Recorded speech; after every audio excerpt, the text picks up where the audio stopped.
కామారెడ్డి జిల్లాలో వరదలు అల్లకల్లోలం సృష్టిస్తున్నాయి. చాలా ప్రాంతాల్లో భయానక పరిస్థితులు నెలకొన్నాయి. ఉదయం నుంచి 3 గంటల వ్యవధిలో సుమారు 20 సెంటీమీటర్ల వర్షపాతం నమోదైంది. తీవ్రత ఎంతుందో అర్థం చేసుకోవచ్చు. హైదరాబాద్ నిజామాబాద్ సంబంధించి నేషనల్ హైవే బ్లాక్ అయింది. కామారెడ్డి నిజామాబాద్ రైల్వే ట్రాక్ కొట్టుకుపోయింది. చాలా చోట్ల రోడ్లు ధ్వంసమయ్యాయి.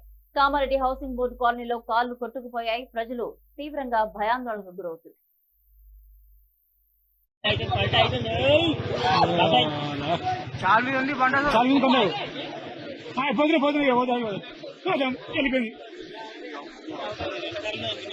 ఫస్ట్ టైం కామెంట్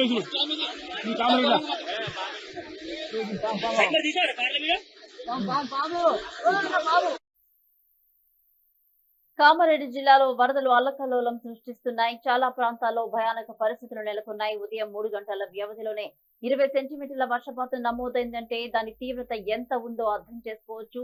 ఇటు Hyderabad Nizamabad national highway block అయింది. కామారెడ్డి నిజామాబాద్ రైల్వే ట్రాక్ కొట్టుకుపోయింది. చాలా చోట్ల రోడ్లు ధ్వంసమయ్యాయి. కామారెడ్డి హౌసింగ్ బోర్డు కాలనీలో కార్లు కొట్టుకుపోయాయి. దీంతో ప్రజలు భయాందోళనకు గురవుతున్నారు.